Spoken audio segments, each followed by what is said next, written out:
Yeah, my name is Donovan Mahoney, and I came up with the name of my company, A Better Construction Idea. Because I like to draw, I like to design.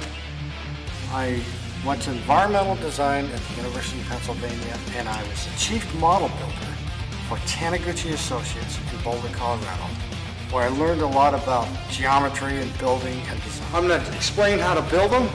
I have these on my van, and it's sort of indicative of what I want to do.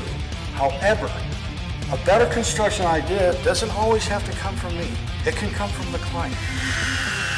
You see my spatula? Here it is, right here. You're so good, Bruce. What a great assistant you've been today.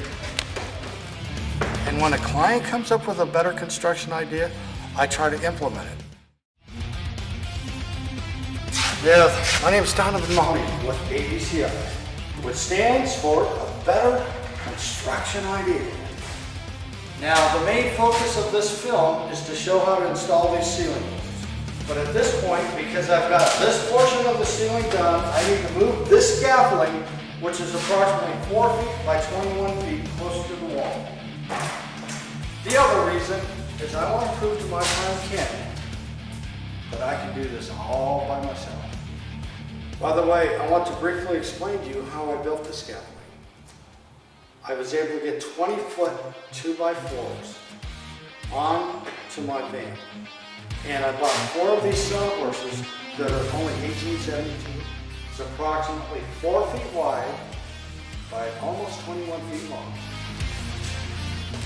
So, the way to do it, although I'm going to be going that way, I want to show you that you just mix one side up and move it. And he keeps bugging me about it. Well, this is to prove to him that this system works.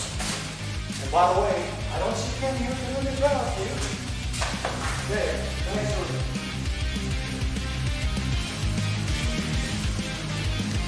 I'm into this job about 2 weeks right now.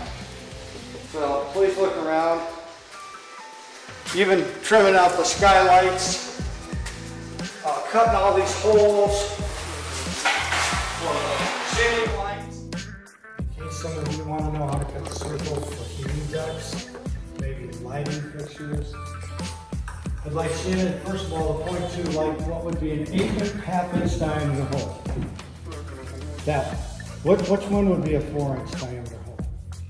Okay, so let's see how we would do.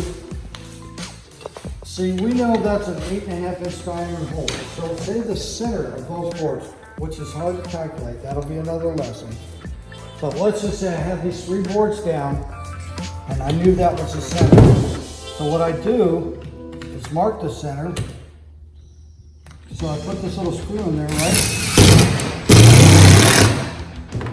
Now, since we know that's an 8.5 inch diameter, we know it's a 4 1/4 radius. So what I did is measure from here to there, and I made a little notch in the wood. See where it's a notch at 4 1/4? Because I want an 8.5 inch diameter. And this is how you say diameter, like this. So I use a 4 1/4 radius. So once again, I measure from the screw and do a little notch into the area like this. Shannon, can you hold these together? Because normally the boards are open. Can you hold this like that? There. So then, usually there's more weight under these boards. You can see how I just rotate around. And I'll make a really nice circle. See that? Okay, can you hand me that little button history right there? Now sometimes I find the centers of a 4 inch, let's say it's like this. That's the center. So what you do is you would go 2 inches each way. I'd say like that. Because once again, I'm concentrating on the center. So I get those marks now. Then I knew this is pretty close to 4 inches. So then I just drop this over those 4 marks and go like this to do that. So then what I do is drill a hole with a small drill bit and use the jigsaw to cut it. So we're not going to do that right now. What we're going to do in conclusion, would you like to make a block for you? Sure. Leftover cuttings of the ceiling material. I'm going to explain how to build them, why I decided to call these little blockatoids, because you'll hopefully get less rheumatoid arthritis. It's fun to invent little words. So that's your sense of humor? Well, it's kind of tired, but I also invent other words. Like when you put too much texture on the wall to where you see indentations like you're on the moon, I call that moonatosis. And we're also going to go over some other words, such as, what is a construction orgasm? Okay, before I move this scaffolding, I want to just tell you one thing. I am so happy because it's so solid. Put anything else on it. You can run, you can measure, you can walk. You can check this, you can cock this, you can go up the dial here. 2 guys can be on the way. Now, I can take this nail gun, which is 2-inch, 18-gauge nails, into what is called the shoulder of the tongue and groove. This is blind nailing, so you don't see nails all over the surface. Come back, nail. Okay, see how I'm matching this one? Because I want it to start in the east, and I want it to open, and look, here's the angle. So I know I need to bring this end over there because it's so easy to get confused. And at the risk of sounding corny, I don't want to say cornfused. First, I cut the angle first, then I cut it to length. So many people just measure from this end and they cut the angle all in one shot, and then it can frequently be messed up. So I'm measuring to the long point of my cut. So now I'm flipping to cut it for length.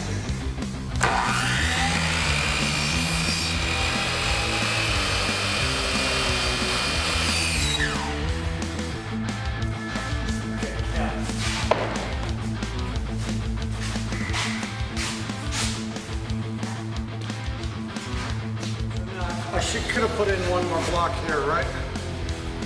So, for support. So I'm going to go ahead and put it in after the fact.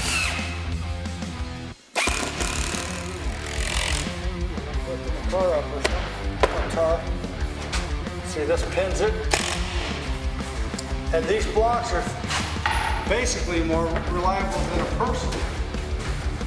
Because they don't run away. They stay right there. They don't really need a lunch break. I want to beat it on it, something that protects it. So I take one of these, cut it in half. So actually I might make a couple here.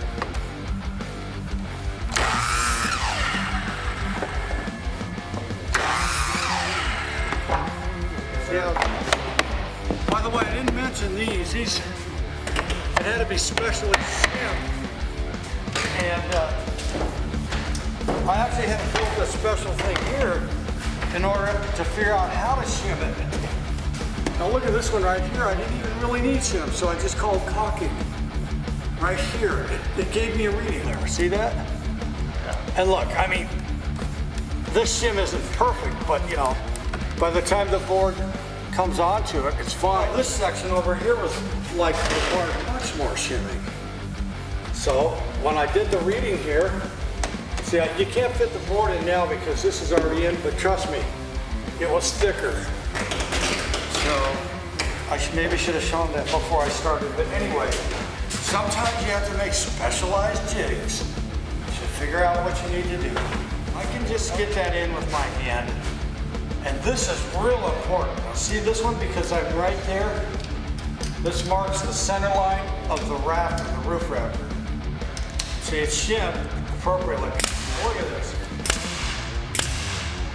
That's one good thing about the butcher block. Every now and then you're getting some serious connection right to the wood. And they go all the way to the others, but I have found in this job,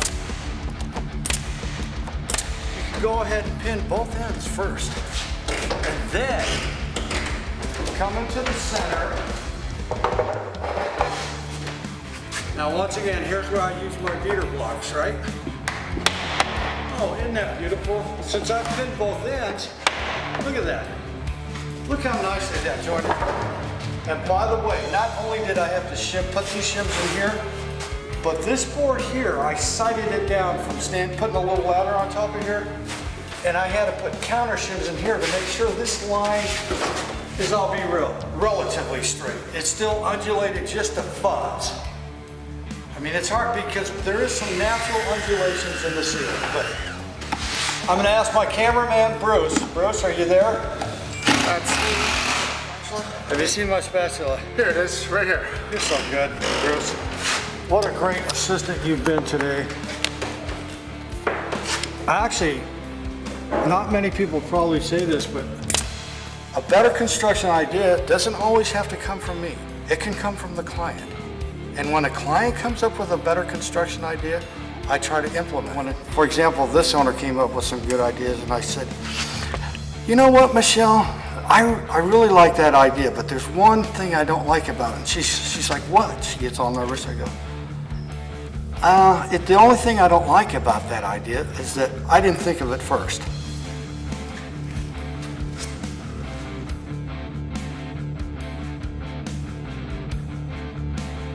Donovan Mahoney again, a better construction idea.